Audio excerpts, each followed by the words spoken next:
હાવ ઝીણું કરવાનું છે. કેવું? ઝીણું. હાવ ઝીણું. મજા આવશે ભાઈબંધ મિત્રો. લાલ ચટાકેદાર શાક જોવું. અધિકભાઈ દુધાતનું લાલ મરચું પાવડર કેવું આવે છે તમે કયો ને? સારું આવે છે. સારું આવે છે. મને તો મજા આવે છે. હા. જ્યારે શાક બનાવતા હતા ને ત્યારે આમાં અડધું પોણું લોયું ભર્યું હોય ને એવું દેખાતું હતું. અત્યારે હાવ આમ 30% હોય ને એવું લાગે. બતાવો તો દોસ્તોને. ગળી જાય તુરિયાનું શાક. તુરિયા ગળી જાય એવું કહે છે. તમારે તુરિયા ગળી જાય, આની અંદર લોયાની અંદર ગળી જાય. સબ્જી બને એટલે થઈ જાય એવું. તમારે એકને જ ખાવાનું છે ને. હા, જો આ બધું શાક જોવો દોસ્તો. આ જો આમ તમને વધારે લાગશે. પછી ભાઈબંધ મિત્રો કહેશે હેતલ કુમાર તમે કેટલું ખાવ છો. પણ આવું લાલ ચટાકેદાર શાક હોય તો કોને નો ભાવે? એક જ ભાખરી ચોળીશું. એક ભાખરીનો હું ખાઉં છું, વધારે નથી ખાતો. એક ભાખરી ને એટલું શાક. શાકનું પ્રમાણ હું ખાવામાં થોડુંક વધારે લઉં છું. વધારે જ ખવાય છે. આ મારા વાઈફ મને કહે વારે વારે મને કહે કે શાક છે ને હંમેશા તમારે વધારે ખાવાનું એમ કહે. વધારે જ ખાવા. એટલે એનું માન રાખવા માટે બધું મારે ખાલી કરવું પડે.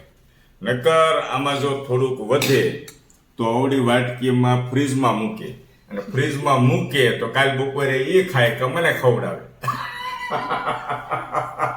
આ જે છે આ શું કહો છો બોલો તો? જે છે એ સત્ય છે. બધા એવું જ કરે. વધે એટલે રાખે. બધા એવું કરતા હોય. બૈરાઓ રાખીએ જ. અને બીજું હું એમ કહું છું મરચાઈ બનાવી નાખ્યા છે. કેટલી બધી હોશિયાર છે આમ જોવો એને ખબર પડે ગઈ મારા હસબન્ડને તીખા મરચા જોઈએ છે એટલે જ રાતો જો ખાલી ખાવા આવ્યા હતા. આજે એક ટાઈમને રહ્યા છે ત્યાં નવા બનાવી દીધા છે. અંદર લીંબુ હળદર ને નમક 3 વસ્તુ જે મસાલામાં કરીએ છીએ, બીજું કાંઈ નહીં. પણ ટેસ્ટ જો આવા થઈ જાય ને એકદમ ગળી જાય ને દોસ્તો, ખાવાની બહુ મજા આવે. તીખું ખાવાના શોખીન હોય એ બનાવજો ઘરે. જો હજી તો વાતો કરું છું ત્યાં એને ચોળે પણ નાખ્યું. હે શાબાશ. અને હવે બધું નાખી દો અંદર. નાખી દો તમ તારે. હા, બધું એડ કરી દો. જો ભાખરી એટલી થઈ ગઈ, એક ભાખરી. અને શાક ભાઈબંધ મિત્રો જો એટલું છે.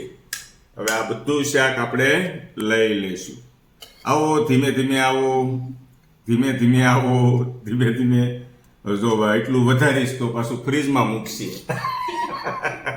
એટલે મારે લેવું પડે પછી. આવો ten ten ten ten ten ten ten ten ten ten ten ten.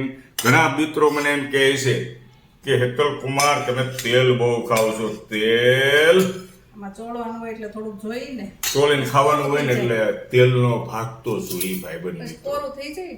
હા હા. અને આ દેશી સિંગ તેલ છે. અને લાલ ચટાકેદાર શાક બન્યું છે.